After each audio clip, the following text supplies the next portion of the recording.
David,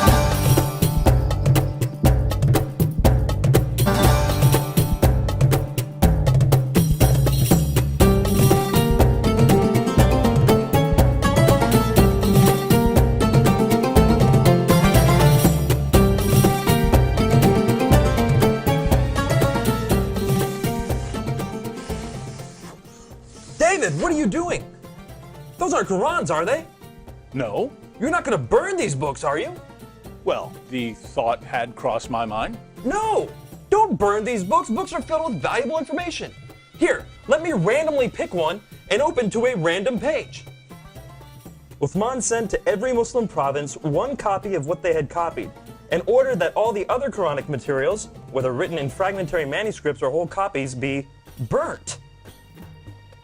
Let me see that. Uthman ordered that all other Quranic materials be burnt. So there's already been a Burn the Quran Day. But why, Nabeel? I don't know, David. Perhaps one of these other books that are filled with valuable information can help. It's a good thing you didn't burn them. Let's take a look at one at random. Oh, here's one. Sahih Muslim. Abu Musa al-Ash'ari sent for the reciters of Basra. They came to him and they were 300 in number. They recited the Quran and he said, "You are the best among the inhabitants of Basra, for you are the reciters among them. So continue to recite it. But bear in mind that your reciting for a long time may not harden your hearts, as were hardened the hearts of those before you." Good. Wow, it says they had their hearts hardened. Well, what happened next? Let's keep reading and find out.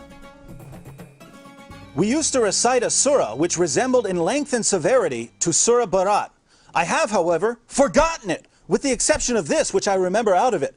If there were 2 valleys full of riches for the son of Adam, he would long for a 3rd valley, and nothing would fill the stomach of the son of Adam but dust. And we used to recite a surah which resembled one of the surahs of Musabihat, and I have forgotten it. So this is saying that 2 chapters of the Quran are missing because Muslims forgot them. Let me see that. You're right. This is saying that 2 entire chapters are missing because Muslims forgot them. Hey Nabeel, look at this.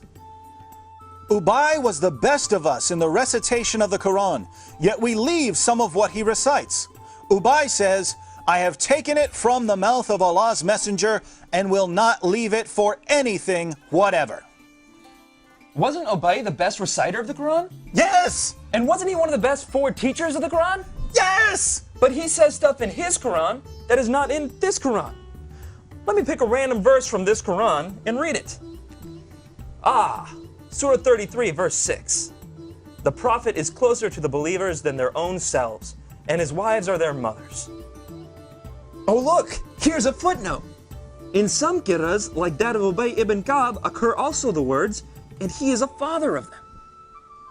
So Ubay, one of Muhammad's top teachers of the Quran, had words in his Quran that aren't in this Quran. But was he the top teacher of the Quran? Surely Zayd ibn Thabit, who put together the Quran we have today, was Muhammad's top Quran expert. Well, actually, Ibn Masud was the first name that Muhammad mentioned when it came to learning the Quran. You know, surely one of these books would have something about him. Oh, look, here it is. I heard the Prophet saying, "Learn the Quran from 4. Abdullah ibn Masud, Salim, Mu'ad, and Ubay bin Ka'b." I wonder what Muhammad's top teacher of the Quran has to say about it. Let me pick up another one of these books at random. Here's one. The people had been guilty of deceit in the reading of the Quran. I like it better to read according to the recitation of him whom I love, more than that of Zayd ibn Thabit. Wow, according to that book you're holding, Muhammad's top teacher of the Quran is saying reading today's Quran is like being guilty of deceit. I wonder if any of these other books have something to say about it. Here, let me look at this one. Oh, there it is. O you Muslim people, avoid copying the Mus'haf and recitation of Zayd bin Thabit. By Allah, when I accepted Islam, he was but in the loins of a disbelieving man. And it was regarding this that Abdullah bin Masud said, O people of Al-Iraq, keep the masahif that are with you and conceal them. So Muhammad's top teacher of the Quran says that today's version is deceptive and that we should avoid copying and reading it. But now I'm confused, Nabeel. Muslims have always told me that the Quran has been perfectly preserved right down to the letter and that the evidence proves this. That's what I was always taught. I'm sure one of these books will tell us that the Quran was perfectly preserved. How about that one? Let's see.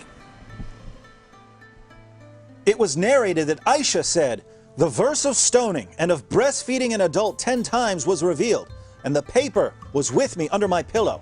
When the messenger of Allah died, we were preoccupied with his death, and a tame sheep came in and ate it?" The verse of stoning and the verse of breastfeeding? David, are these verses in the Quran? No! Then why not? Because Aisha's sheep ate them! David, we should read all these books and get to the bottom of this.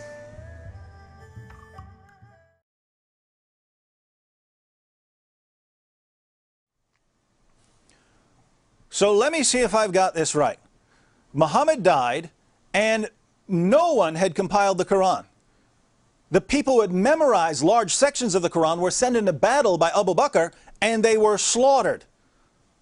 Muslims lost a ton of the Quran that day. Abu Bakr didn't want to lose any more, and so he had Zayd ibn Thabit put together what was left and compiled it into a manuscript. And soon thereafter, people started compiling their own manuscripts, and large disputes began to happen over what should be included in the Quran. Ibn Masud had only 111 chapters in his Quran, while Ubay ibn Ka'b had 116 chapters. And Zayd, who compiled today's Quran, only had 114 chapters. According to Muslim sources, entire chapters of the Quran were lost. Large sections of chapters have been lost. Individual verses have been lost. And in the end, Uthman put together what he could, put out his own official version of the Quran, and burned all of the evidence. Wow. Sure, I'm glad that no one burned this evidence. Nabeel, let's agree that we're never going to burn any book, no matter how much we disagree with it. Yes.